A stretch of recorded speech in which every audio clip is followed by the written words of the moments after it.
araba ye janvier kalo tile 21 san 2026 an minnu sɔgɔlen no Mali kunnafoni na su ani tile an ka foli b'aw bɛɛ lajɛlen aw bisimila Mali kunnafoni kɔnɔna na bamanankan kunnafoni kɛnɛ kan.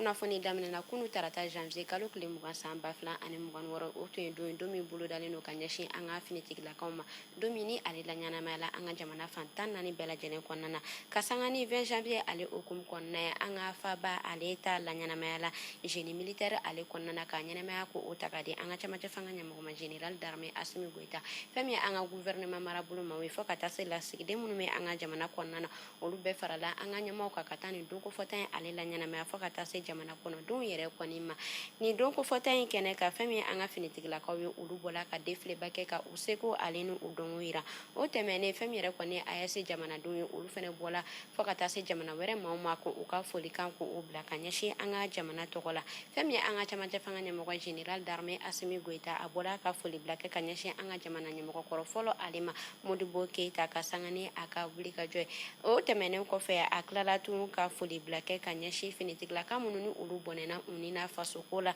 a bɔla ka foli bila kɛ ka ɲɛsin olu ma an ka camancɛ fanga ɲɛmɔgɔ général d'armée Asimi Goita ka sanga ni maa minnu bɔnɛna u ni na ka ɲɛsin faso ko ma a bɔla ka sefa wari miliyari 17 ani kɔ ɲɔgɔn kɔ ko o de ta k'a di nin ma ko fɔta nin ma a yirala k'a fɔ fɛn min yɛrɛ kɔni nin ma ko fɔta nin ka kalo ta sara ye ko nin wari in bɛ taa a yɛrɛ sɔrɔ o de la.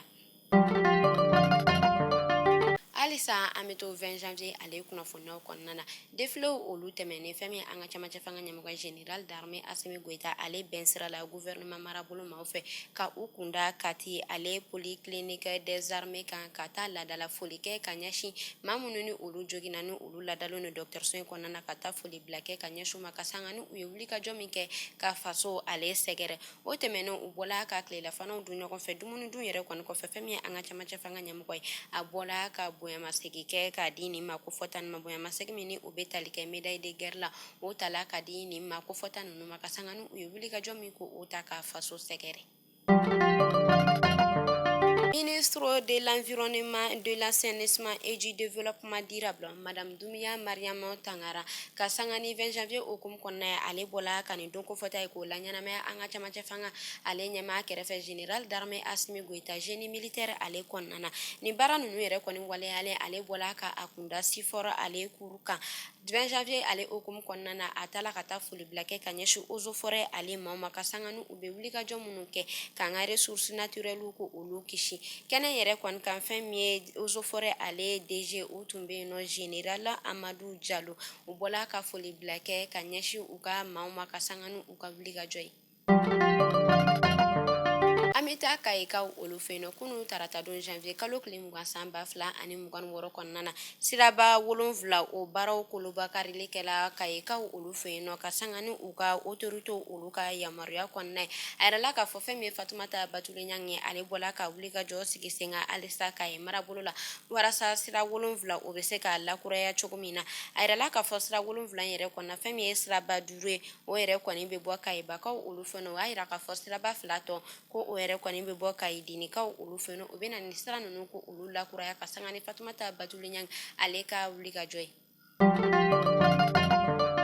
Maa minnu ni olu bɛ Mali labɛn fɔ ka taa se Kedugu ale yɛrɛ kɔni sira bolili kɛ olu yɛrɛ kɔni b'a la ka damakasi kɛ halisa ka sababuya kɛ u y'a yira k'a fɔ taga ni ka segin ni marabolo kofɔta in na kɛrɛnkɛrɛnnenya la sira ninnu yɛrɛ kɔni kan ko sira ninnu yɛrɛ kɔni tiɲɛnen don kosɛbɛ o hukumu de kɔnɔna na ni ma kofɔta ninnu u yɛrɛ kɔni b'a la ka damakasi kɛ walasa fɛɛrɛ bɛ se ka sɔrɔ cogoya min na ka nin sira in ka ale ladilan.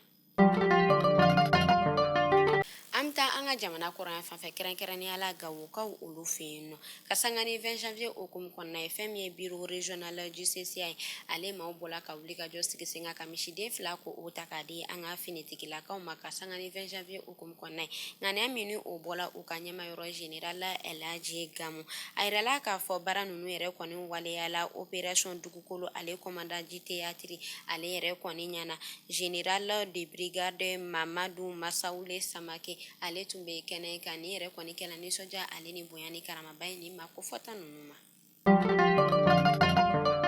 Maliyɛnw a y'a fɔ ko tare k'a sababuya kɛ aw ye fɛn min laɲini tunga lafiya fɛ a ye o waleyaw ye. Tunga lafiya ale ka programme kura ni o ye logement sociaux ye. I sigilen bɛ Mali kɔnɔ walima i sigilen bɛ jamana ale kɔ kan i sen bɛ se ka ye tunga lafiya ka ni logement sociaux ye ale la. I dan ye dɔrɔn i ka kɛ sarata baara la. Tunga lafiya ka ni logement sociaux ye a bɛna kɛ Banankɔrɔni, Kabala ale ni Jalakɔrɔbugu. N'i b'a fɛ i sen ka ye a la numéro de téléphone ta i ka message bila WhatsApp kan i tɔgɔ ni jamu ka o bila. N'i ka dossier tɛmɛna dɔrɔn tunga lafiya b'i ka so jɔ k'a ban pewu k'a clé d'i ma. I bɛ tunga lafiya ka wari sara a ye dɔɔni dɔɔni. Ni Madame Sisoko Zenab Tesaga Sanogo tɛ jɔn de bɛ se ka nin kɛ aw ye. Tunga lafiya ale nana maliyɛndenw lafiyali ni tungarankew olu lafiyali kama soko la. Maliyɛn kelen so kelen ba Maliba ale kɔnɔna la.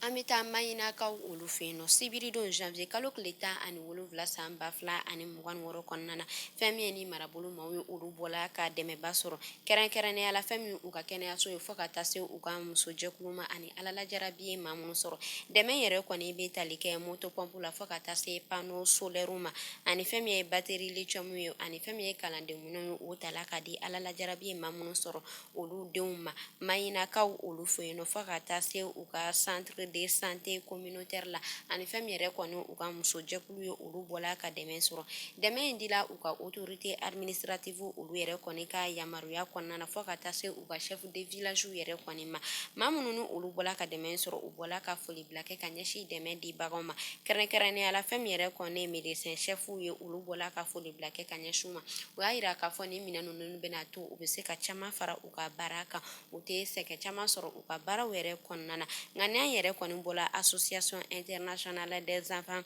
de Mayina ale yɔrɔ ale ni fɛn min yɛrɛ kɔni opérateur mobile olu ka bolo di ɲɔgɔn ma kɔnɔna o de kɛla sababu ye ka to ni ma kofɔta ninnu u bɔla ka nin dɛmɛ sɔrɔ kunnafoni kuncɛla an bɛ taa kɔ kan kibaru la kɛrɛnkɛrɛnnenya la Senegali ka sanga ni Senegali ale dolotano ka sebaya tali ye CAN 2025 kɔnɔna na o hukumu de la fɛn min yɛrɛ kɔni Senegali jamana kɔnɔdenw fɔ ka taa se u ka ɲɛmaw ma ani dolotano olu bɔla ka ɲɛnajɛba kɛ ɲɛnajɛ in yɛrɛ kɔni kɔnɔna na fɛn min yɛrɛ kɔni Senegali ale jamana ɲɛmɔgɔ ye Basiru Jomayi Faye a yirala k'a fɔ ale bɔla ka sefa wari miliyɔn 75 ko o de di u ka dolotana bɛɛ kelen kelenna ma fɛn min ye bonyamasegin ye ka ɲɛsin u ka dolotanaw yɔrɔ ni ne kun bɛ dansigi kɛ bi kunnafoni na an ka foli b'an lamɛnbagajɛkulu bɛɛ lajɛlen Mali kɔnɔ fɔ Mali kɔ kan aw k'an bɛɛ sini ni Ala man ka jɔnya